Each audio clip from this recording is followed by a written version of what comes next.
two, three. Let's see if we got anything going.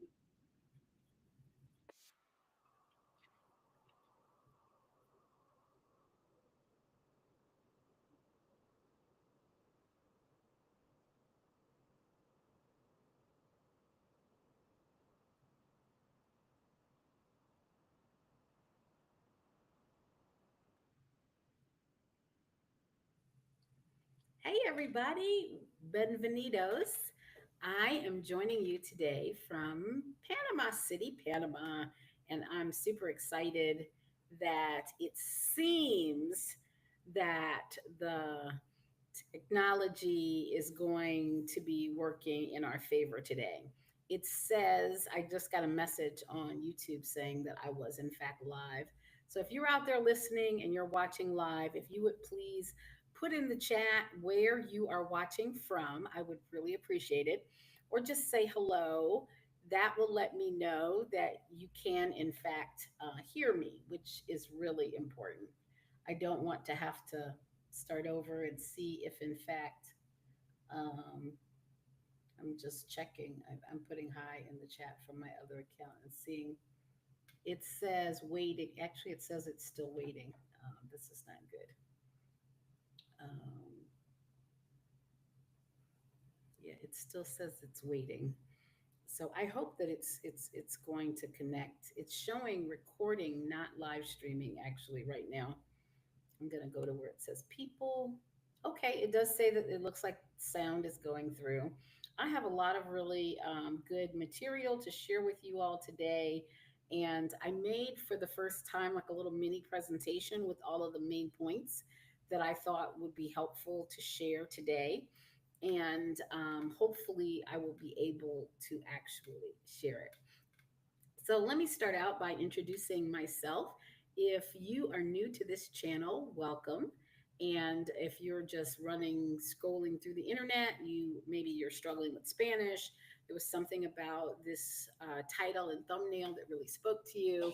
I hope that you will find today's episode really helpful.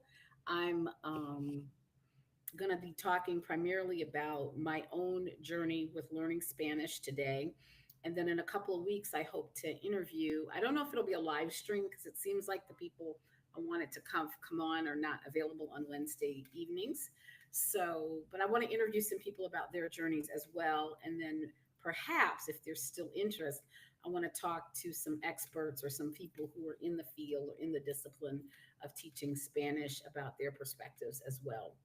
So, my name is Dr. Crystal Harris, hence the name of the channel. And on this channel, we talk about career, professional advice, wellness in the workplace, wellness that is holistic, which includes the workplace, as well as travel. And each of these topics is related to the fact that after teaching for over 18 years, I decided to retire early in order to travel abroad. And as I'm traveling abroad, one of my main professional goals is to become more functional in Spanish. Maybe not fluent, but functional. And so I am currently visiting my fifth, Panama is my fifth Spanish speaking country. So I'm trained as a social psychologist and I taught in a department of psychology at my alma mater and at a 4-year state university in Chicago.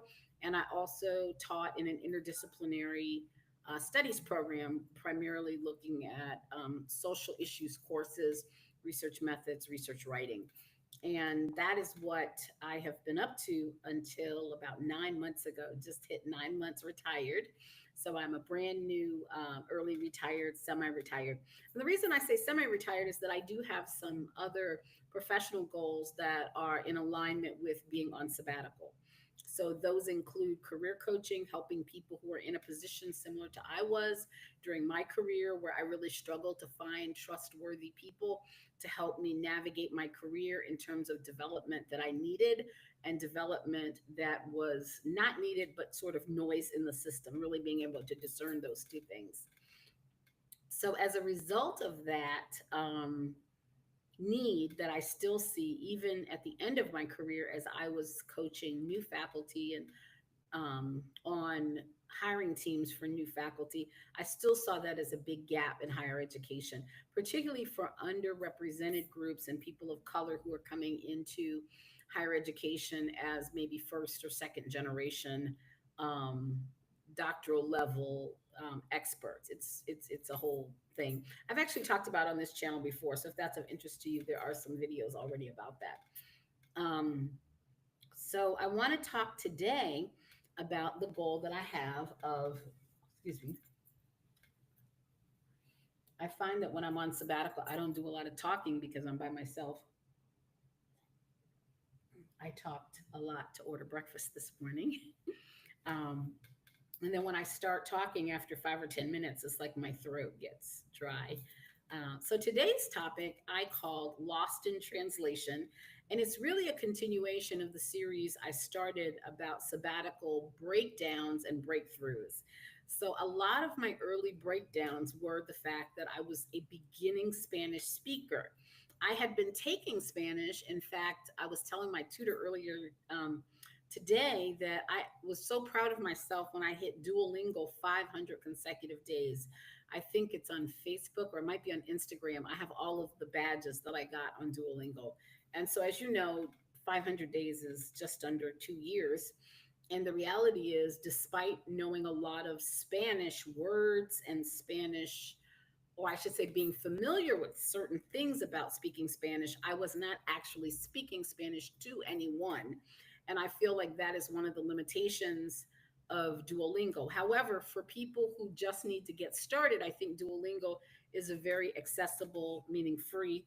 The app tells you that you can learn in 5 minutes a day or 10 minutes a day. So it is true that it's fun when you're in the beginning stages, and it's a lot to learn an entire language, right? So making those small baby steps, even 100 days or 50 days in a row, perhaps will lead you to whatever your next normal step is. So for me, not only was learning to speak Spanish a breakdown point, it was also a breakthrough point. And by that, I mean that in a breakthrough, it means that you have the meltdown, but you also develop the capacity to really bounce back and to adapt to the situation that you're in. And so that to me is one of the most powerful breakthroughs of my sabbatical, is that I attempted to do something that was very, very difficult in a lot of difficult scenarios or circumstances, right? So it's a difficult task and I'm doing it in a difficult place. But I'm also learning how to find resources, how to bring resources to my attention or focal point at the time that I need them, and also to build up that muscle of speaking Spanish when I'm not in that heightened, stressful situation. So those are some of the reasons why I think this is like a really important topic. So many people are looking at leaving the United States in particular because of what's going on in our political system right now. There's a lot of despair and hopelessness. And even if they don't want to leave like permanently, they're like, you know what, I just need a month, 6 months, 3 months to figure out if I were to leave completely, what would that look like? Where would I go? And the truth is, Mexico and Central America, and maybe even Western Europe, meaning Spain, are really attractive places to many American expats, United States expats, and certainly to African American expats, because all of these communities have flourishing communities of Black expats that are tens and 20,000s wide, that get together and are supporting each other and have made the successful transition. In my case, I'm actually on sabbatical. I'm not really country shopping per se. I am interested in finding a place where I can go back to that country, that city, routinely, meaning 2 or 3 months every year, maybe 6 months every year over time.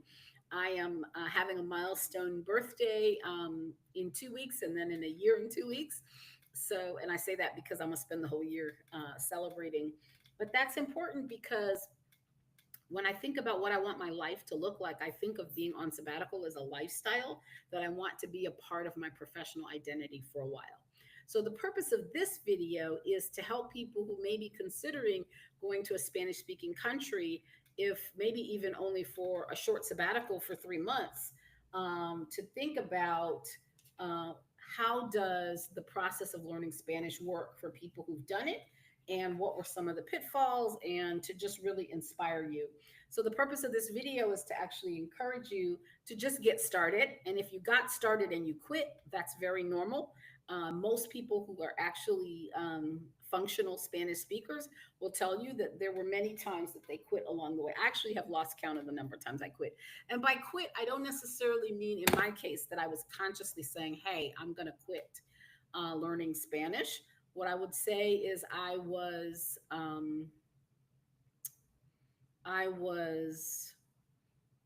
committed to doing certain things that I knew that were going to lead me into speaking Spanish, and then I stopped doing those things.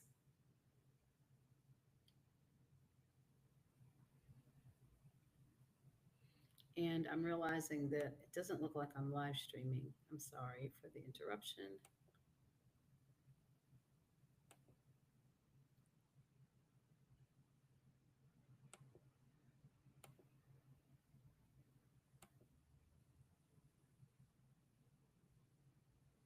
Yes, I'm actually going to stop this recording and see if I can go back to live streaming. I'm not really sure what happened.